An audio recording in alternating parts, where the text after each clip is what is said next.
Good morning, everyone. My name is Pratibha Singh. I am Assistant Professor at Wells Center for Pediatric Research, Indiana University School of Medicine. Today, I will talk about how to design a panel for flow cytometry and do compensation. For flow cytometry, cells are first labeled with the fluorescent conjugated antibodies or fluorescent labeled other reagents. And when the labeled cells are inserted in flow cytometry for data acquisition, the cells interact with the laser beams. When the fluorescent molecule uh, interacts with the laser light, it gets activated and emit light. And that light is filtered and detected by sensitive light detectors such as photomultiplier tube, and then the fluorescent light is converted into electronic and followed by into digital signals.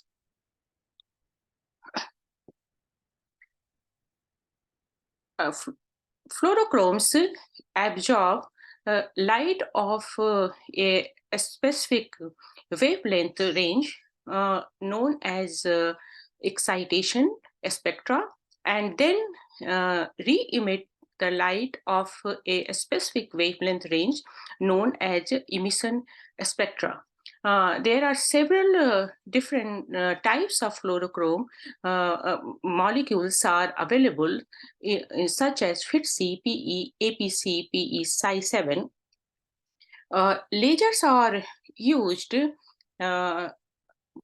excite the fluorochromes, and the optical filters are used to separate the light of different wavelengths for the flow cytometry analysis.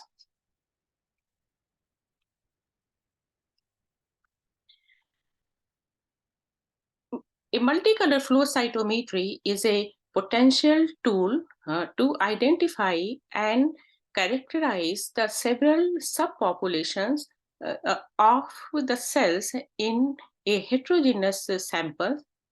This is achieved by simultaneously using multiple fluorochrome conjugated antibodies or reagent, which add complexity to the flow cytometry experiment design. Therefore, the proper panel design is essential to get high quality data. When we design the flow cytometry panel, we should pay attention on following factors.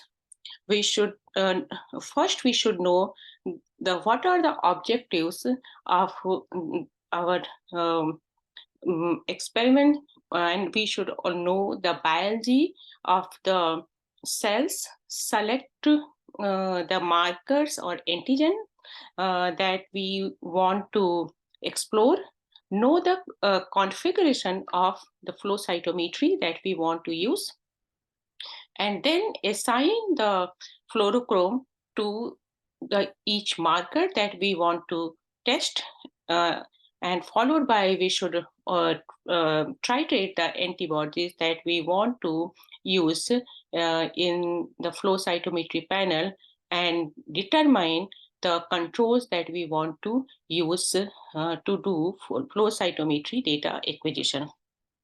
Now I will talk one by one about these factors that we should consider to design a flow cytometry panel. So the first step of panel design is to define the experimental objectives and understand the biology of the cells. We should know whether we want to do flow, we want to do phenotypic analysis, what kind of cell types we want to explore, whether it should be and what kind of samples we want to test, whether it is the blood samples, bone marrow samples, and what kind of cell type, like whether it is a stem and progenitor cells, whether it is the immune cells or stromal cells. And then whether we want to explore the biological activities of the cells, such as cell cycle, survival, ROS. And we should also know that where the markers that we want to explore are found in the cells, whether it is whether the markers express on the cell surface or they express inside the cells.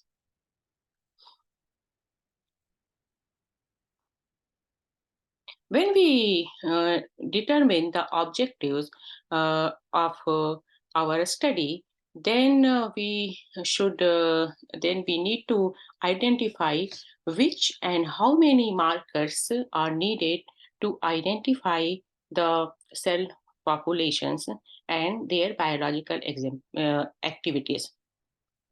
For example, if we want to examine mouse hematopoietic stem and progenitor cells. So then we know that the mouse hematopoietic stem and progenitor cells or human hematopoietic stem cells, they are negative for the lineage markers. So like they are negative for CD45, CD11B, B220. These are all the lineage markers. Or when we want to see the lineage positive cells, then in that case, those cells should express CD45, CD11B, B220. And then we should also know that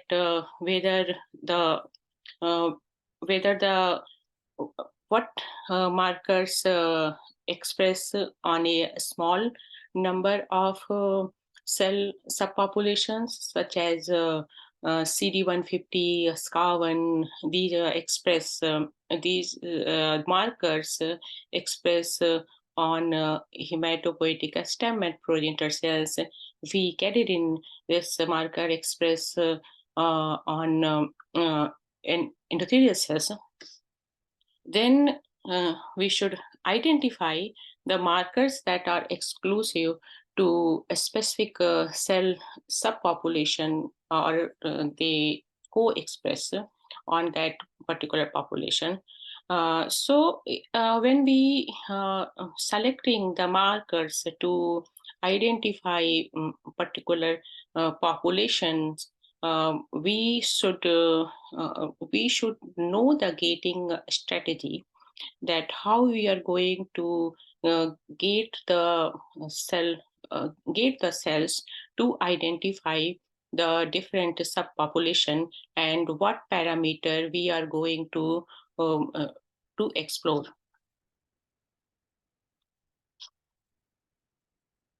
Based on the markers or antigen expression on the cell surface or inside the cells, the markers can be divided in three categories: the primary antigens, secondary antigen, and tertiary antigen. Primary antigen that express at high density and often define the lineage, such as that lineage cocktail when we use to identify hematopoietic stem and progenitor cells, lineage cocktails that has combination of several antibodies that are that includes CD11B, B220, GR1, CD3. All these are the lineage antibodies, and then and they highly express on the lineage positive hematopoietic organ cells. Same as CD4 that express only on CD4 T cells, or we carried in exclusively express on the endothelial cells. Secondary antigens that often express at high density, and it express as a continuum. So there is no clear-cut separation of positive and negative population. the tertiary antigens, they are like critical markers that expressed at a low density, and they sometimes they co-express on a small subpopulation of the cells. So this is the example that how different types of marker can be used to identify the hematopoietic stem and progenitor cells, ROS production and survival. So suppose when we want to test the hypothesis that this particular agent, this particular mm, molecule affect the hematopoietic stem and progenitor cells survival and ROS production. So to explore that, we need to use minimum 8 markers. So that includes lineage cocktail, CKIT, SCA1, CD48, CD150, and then live and dead exclusion dye that we can exclude the dead cells, HASH for the cell cycle, and cell rocks to examine the ROS expression inside the cells. So they are like when we want to identify a species survival and ROS production, we need minimum these markers. There are total 8 markers. And when I want to divide these markers in different antigen categories based on their expression, so a lineage cocktail, it falls in primary antigen category. CKIT, SCA1, CD48, cell ROS reagent that falls in secondary antigen category, and then CD150 HASH dye, it falls in tertiary antigen categories. So this is highly expressed. It can identify the lineages of the cells. These are expressed at significant good intensity, but it is no very clear-cut separation. It can express on the hematopoietic stem as well as progenitor cells, um, and the ROS cell rocks also not exclusive to the one particular cell type. Tertiary and is like 150. This expression is not that high, and the same as HEST, most of the hematopoietic stem and progenitor cells are very low in cell cycle. Very few cells are in cycling. So based on the expression of these markers, these markers can be divided into these 3 categories. Once the markers have been decided, then we need to determine that if we prefer a specific clone of the antibody, it is possible that one specific clone has greater sensitivity, and so we need to explore. There are different vendors that from where we can purchase antibodies and get the information of different clones. We should create a list of fluorochrome conjugated reagents or antibodies available for each of the markers, and by exploring different vendors. The search tool known as fluorofinders can be used to find the antibodies from all the major suppliers.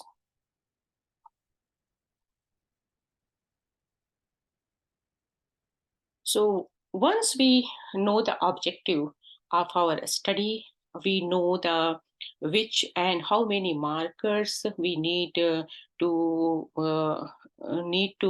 perform the study. Then the next step is to understand the flow cytometry configuration. This is a very crucial step uh, to determine uh, that what is the configuration of the flow cytometry, that it determines that how many markers and which fluorochromes can be used to detect the phenotypes or biological properties of the cells. So when we check the configuration, we should consider the following criteria. So we should know that how many lasers are available in particular flow cytometry that we want to use, uh, and that what are the excitations and emission spectra, and the number of detectors for each lasers that are available for that particular flow cytometry, and the filters that are available to detect the fluorochromes. Uh, for example, that BD LSR Photasia. So at our institute, BD LSR Fortesa has total four lasers, which include uh, the 407, 488, 561, and 630 lasers. So it can excite the lasers that are available in this particular flow cytometry can excite at this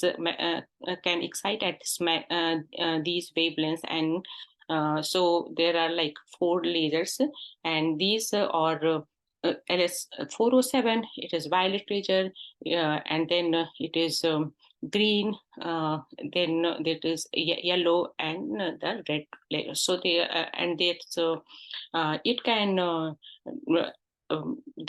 it can measure two parameters of the light scatter, which include the side scatter and the forward scatter. And total 18 fluorochromes can be measured on this flow cytometry. So it is important to know the flow cytometry or flow cytometry configuration, how many lasers are available and how many detectors are available for each laser, and how many filters are available to detect the fluorochromes. So when we know uh, the flow cytometry configuration, then we can choose the fluorochrome based on the configuration and the panel size. The basic strategy for building a panel is that suppose if we have four lasers in our flow cytometry, so we can put the for uh, each laser we can put uh, uh, uh, for each laser we can put single one fluorochrome. For example, that here that four markers panel, that we want to explore four different antibodies, and in a flow cytometry instrument that has four lasers, so we can use these four markers, these four fluorochromes that are conjugated with different markers. For example, that we can use brilliant violet 421 that can be detected by the violet laser, and then Ph.D that can be detected by the green laser, and PE fluorochrome that can be detected by yellow the yellow-orange laser, and then APC that can be detected by APC laser. So as the number of markers increases, we should evenly spread the fluorochromes to the each laser. Uh, For example, a good example, if good assignment can be if we have 8 marker panel, we should have 2 fluorochromes on each layer. So, and a bad assignment example, that if we have total 6 markers panel, then if we are putting 4 markers on the violet laser and 2 markers on the blue laser, so it can give, I will talk you soon, that it can give a lot of spillover problem. So the best strategy based on the laser, we should assign the fluorochromes, and the fluorochromes should be evenly spread across the lasers.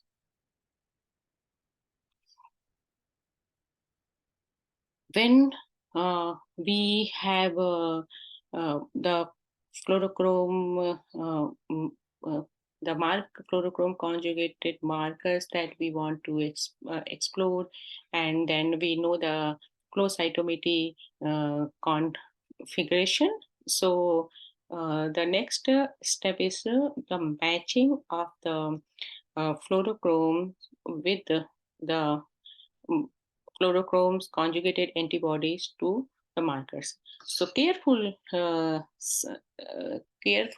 select fluorochrome combinations, and the lasers and filter set to resolve markers at all expression level. To do this, choose bright fluorochromes to detect the dim markers. And the second thing is to minimize the spillover between the detectors.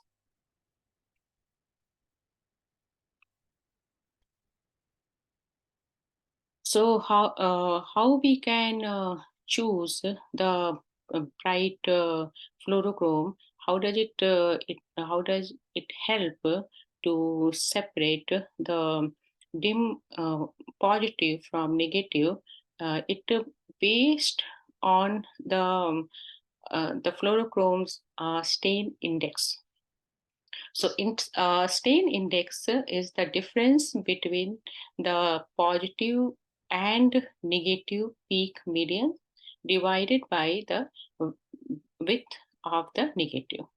So when if the fluorochrome is bright, most likely it will give a very good resolution. It will have a good resolution sensitivity.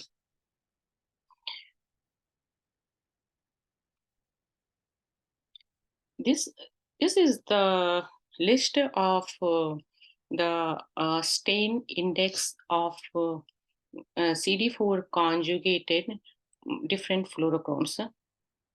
The fluorochrome brightness score index is a relative indication of fluorescence intensity above the background. So this is the PE Psi 5.5. This is the stain index is the highest one in this particular group of fluorochromes for the CD4. And so this, if we use PE Psi 5.5 conjugated CD4 antibody, then it can give a very good resolution. The stain index depends on the instrument configuration. and antibody clones and the markers that we want to test. The and when we design design a flow cytometry panel, the one important thing we should pay attention is the spillover. So a spillover is the any overlapping signal captured by a secondary detector.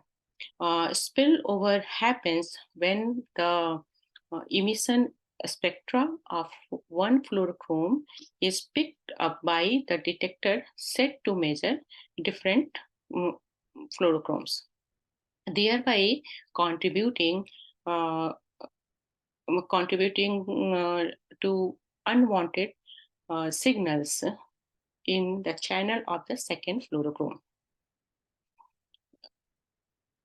So the uh, main cause of the spillover is that if the adjacent detectors are capturing the signals from the detector that meant to detect that signal. And the second one is residual donor fluorescence. And third one is if the fluorochrome is excited by multiple lasers. For best result with the flow cytometry, it, it is important to choose the brightest fluorochrome with little or no overlap between their emission spectra. Compensation can be used to control the effect of spectral overlap. So this is an example of a spectral overlap where the emission spectra of the Ph.D. fluorochrome, it is in addition to detection by the Ph.D. detector, it is also uh, uh, getting detected by the PE detector. So the and this is causing that the background noise in PE laser.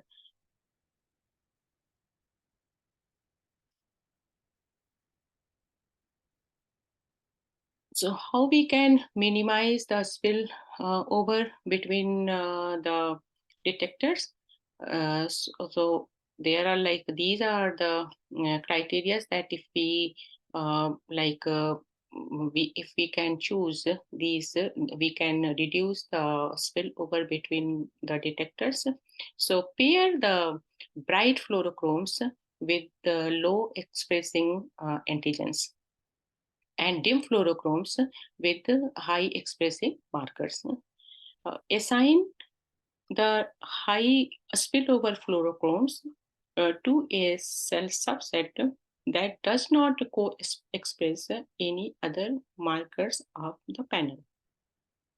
For example, when we want to use PE conjugated fluorochrome, so here that PE has a high spillover. So if we use Leanie's cocktail as PE conjugated, then we can exclude that Leanie's positive cells from HSPCs because all the HSPCs are negative for the Leanie's conjugated antibodies. We should to reduce the spillover. There is also important to use like if we can avoid, we should avoid the tandem dyes, or like we should pay attention when we are using tandem dyes. Tandem dyes such as APC size 7, PE size 7, these can be degraded when exposed to light, elevated temperature, or fixation. Minimize exposure to this condition can reduce the chance of degradation. Tandem dye can give false positive due to the tandem degradation.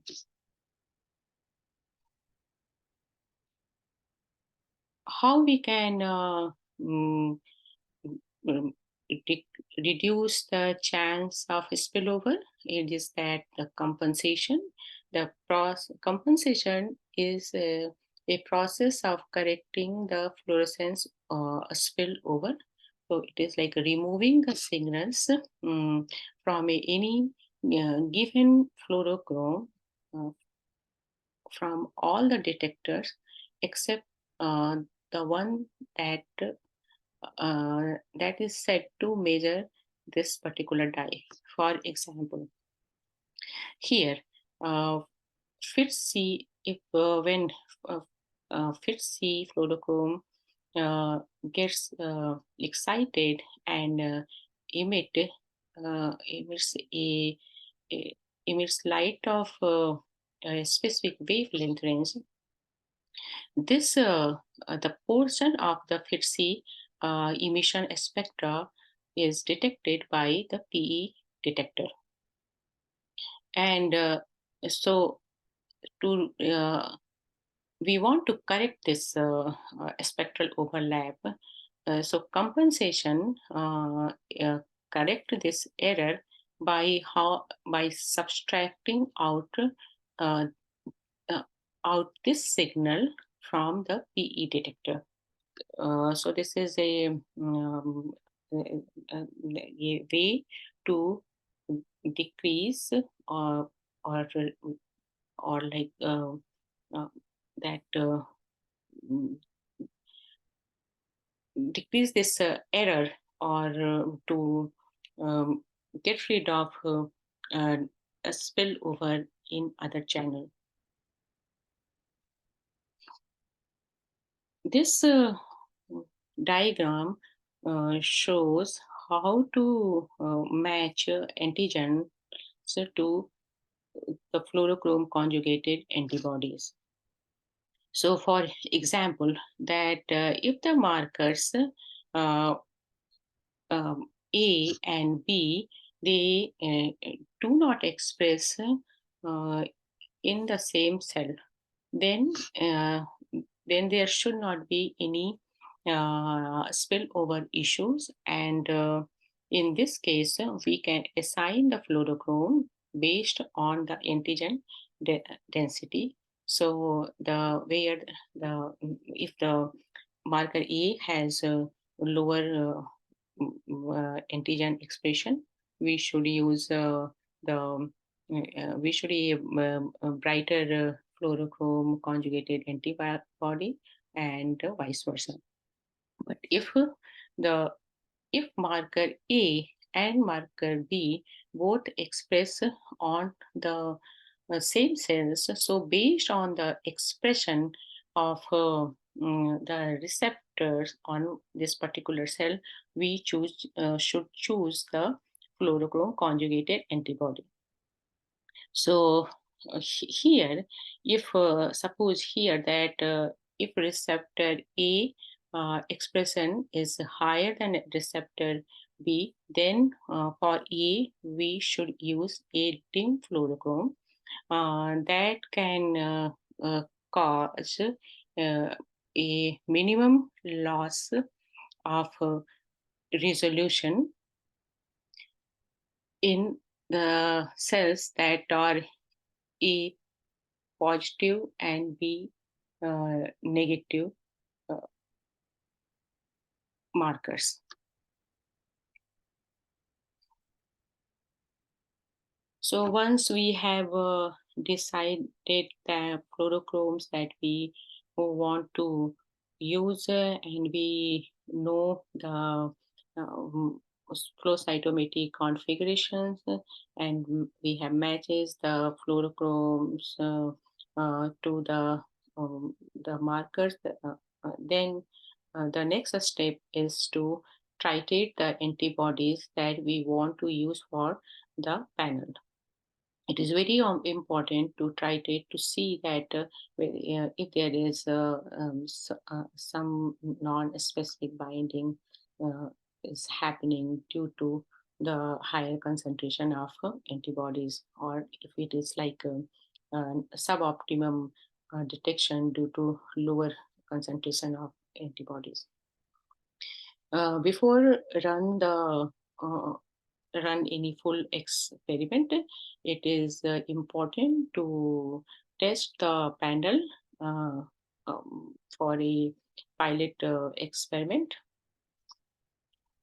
There are like several mm, uh, sites that from different vendors that can be used to design a flow cytometry panels that include the fluorescence spectra viewer, uh, um, spec, uh, the, uh, the flow cytometry panel builder. They are available from Molecular Probes, BD Biosciences, and BioLegend. Um, it is also important to define our controls for our flow cytometry data acquisition. So there are like different controls we should prepare. Uh, there are like three at least most important controls we should use. That is instrument setup control, uh, gating controls, and the biological controls. So for the instrument setup controls, we should use unstained cells and that single color and samples that has only one antibody in each tube. So uh, unstained control that helps to set up the voltage, and single color fluorochrome label samples that help to set up the compensation to reduce the chance of a spectral overlap. The For the gating control, we should use isotype controls and fluorescent -1 control. The biological controls include unstimulated samples and healthy controls. Uh, this is the summary of this talk. It is important to when we design a flow cytometry panel. It is important to know the configuration of the flow cytometry instrument, how many lasers, filters, detectors are present. Uh, uh, it, it is advisable to use bright fluorochrome conjugated antibodies for lower abundant antigens, and dim fluorochrome conjugated antibodies for highly expressed antigens. Use high spillover fluorochromes for different cell populations that can be gated and analyzed separately. Titrate and optimize each antibody, and then include the cell viability dye in the panel to exclude the dead cells and debris from the data. Here, I would like to stop. Thank you.